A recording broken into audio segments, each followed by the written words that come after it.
ఇదైతే మరి హాస్యాస్పదం అండి. సీరియస్‌గా. ఎందుకంటే అదొక పర్సనల్ ఇష్యూ అది. ఆ పర్సనల్ ఇష్యూని పబ్లిక్ అనే చేశారు. అంటే ఆ అమ్మాయి అడిగినటువంటి ఏదైతే డబ్బులు ఆయన ఇచ్చేస్తాడో, ఇచ్చేసినప్పుడు ఆయన చాలా మంచోడయిపోయాడు. ఇవ్వలేదు కాబట్టి ఈరోజు ఆయన్ని పబ్లిక్‌కి తీసుకొచ్చి ఒక ప్రజాస్వామ్యంలో ప్రజాప్రతినిధిగా ఉన్నటువంటి ఒక గౌరవమైన, ఒక అత్యుత్తమైన పొజిషన్‌లో ఉన్నటువంటి ఒక ఎమ్మెల్యేని ఈరోజు అతి కిరాతకంగా, అతి మానసికంగా ఆయన్ని ప్రజల్లో అది ఏదైతే కాన్స్టిట్యున్సీ ఉందో అదొక్కటే కాకుండా ఆంధ్ర, తెలంగాణ అంటే 2 తెలుగు రాష్ట్రాల్లో కూడా ఆయన పేరు తీసేటువంటి పని చేయడం అనేది దీన్ని తీవ్రంగా నేను ఖండిస్తా ఉన్నా. ఎందుకు అని చెప్పేసంటే ఇది 2 సంవత్సరాలు అంటే ఆయన ఎమ్మెల్యే అయిన దగ్గర నుంచి కూడా అంటే ప్రమాణ స్వీకారం అయిన దగ్గర నుంచి కూడా నడుస్తూ ఉంది ఈ సిచ్యువేషన్. మరి ఆ రోజున మీడియా ముందుకు ఎందుకు రాలేదు? మరి ఈరోజు మీడియా ముందుకు ఎందుకు వచ్చారు? అని చెప్పేసి నేను ముందుగా తెలియజేసుకుంటా ఉన్నా. ఆల్రెడీ మ్యారీడ్ అయిన పర్సన్ ఇప్పుడు ఏంటంటే ఒక్క విషయం నేను క్లియర్‌గా తెలియజేసుకుంటా. ఒక మంచి పొజిషన్‌లో ఉన్నోడి మీద ఒక చెట్టుకి మంచి పళ్ళు కాస్తా ఉన్నాయి. ఖచ్చితంగా రాళ్ళతో కొట్టడానికి ప్రయత్నం చేస్తారు.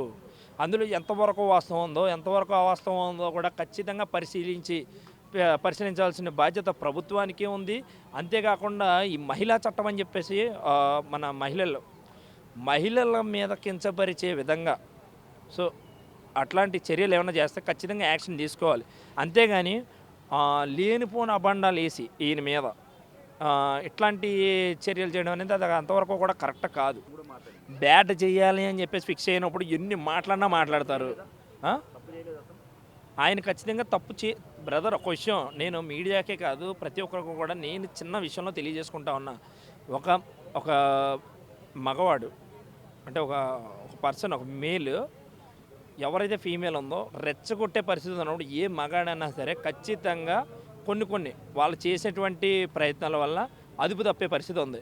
ఆ అదుపు తప్పినట్లని ఎప్పటికన్నా యూజ్ అవుతుంది కదా అని చెప్పి స్క్రీన్ షాట్లు అలాగే కొన్ని అంటే వాళ్ళ సెక్యూరిటీ పర్పస్ ఇవన్నీ కూడా పెట్టుకొని అంటే వాళ్ళకు అనుకూలంగా ఉంటే బాగా ఒకవేళ అనుకూలంగా లేకపోతే బెదిరింపులు బ్లాక్‌మెయిల్ చేసుకుంటే నాకు 200,00,00,000 కావాలి, 300,00,00,000 కావాలి.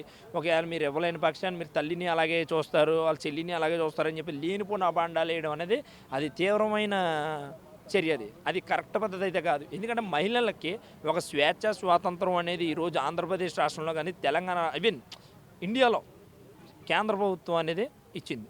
ఆ స్వేచ్ఛని వాళ్ళు ఖచ్చితంగా యుటిలైజ్ చేసుకోవాలి. ఆ యుటిలైజ్ చేసుకోవాల్సింది ఎలాంటి పిచ్చి పిచ్చి వ్యవహారాల్లో అయితే కాదు అని చెప్పేసి నేను తెలియజేసుకుంటా ఉన్నా.